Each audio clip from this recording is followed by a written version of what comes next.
In this video, I'll be discussing maximum range and height in projectile motion.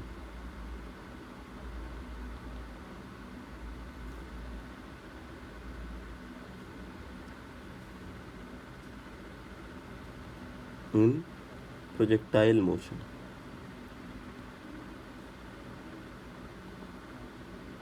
So what do I mean with that? Let us suppose we have a scenario that there is a particle which is thrown like this and it is doing projectile motion and velocity is u, theta is the angle. So we know that of the formula of the range is given by u square sine 2 theta by g.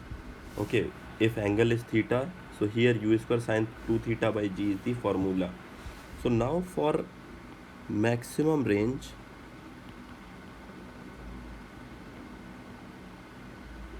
you can clearly see if you are not changing u square, if you are not changing gravity, that means for r to be max, it leads theta to be sine 2 theta should be maximum.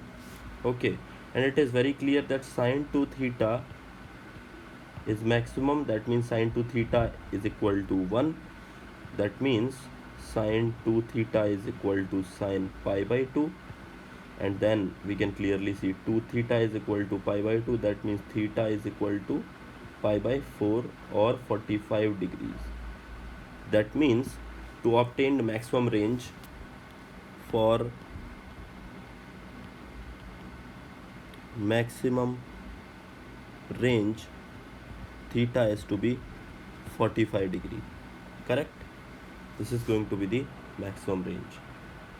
Talking about maximum height, so for maximum height we know the formula is is equal to u square sine square theta by 2g. Correct? So that means if u square and 2g are same, that means for h to be maximum, here sine square theta has to be the maximum. It leads to sine theta has to be maximum, and of course sine theta should be maximum. That means theta should be pi by 2. That means for maximum height, theta should be 90 degree. See, these two things are pretty important. One more important thing can be here. What? There can be two different angles and we are obtaining same range, right? You can understand what I am trying to say. Let us trying to draw a separate diagram for that to make you understand in appropriate manner. Let us have, there is one angle of inclination like this and it covers, let's say, this range, and of course the velocity is u, and of course there can be, let's say, this angle was theta, and there can be another angle if we project the particle like this, and then it also covers the same angle, but there might be different heights, but range is same. That means they are obtaining same range only, and this angle was, let's say, beta. Correct? So as angles are different, heights can be different, u is same, I'm keeping. So my question is that what is the relation, what is the relation between theta and beta?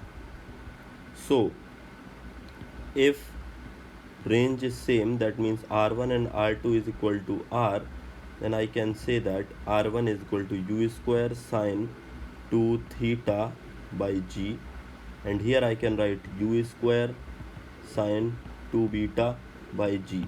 So this is cancelled out, u square and u square cancelled out, so we achieve sine 2 theta is equal to 2 beta. So now you must be thinking that this 2 theta will be is equal to 2 beta such that theta is equal to beta. So that is not the answer. Why? Because if that is the answer, that means theta and beta are same, that means height is also same. That is not our case. So this is not our case. correct? So what is the different solution? So here the important thing is that this equation can also be solved in this manner, that sine 2 theta can be written as sine pi minus 2 beta. Why I am saying this? Because sine pi minus theta is also equal to sine theta only. That means if this is true, I can use this application. So then 2 theta will be is equal to pi minus 2 beta, and pretty interestingly theta can be written as pi by 2 minus beta. And yes, I already achieved the answer. Theta plus beta is equal to pi by 2. That means they have to be the complementary angles, right? So this is the relation for any kind of projectile motion. So suppose for example, if theta is equal to 60 degree, then beta will automatically be 30 degree. That means for 60 degree and for 30 degree, range has to be the same only. Okay, and eventually you can also calculate these things. Pretty important. Okay.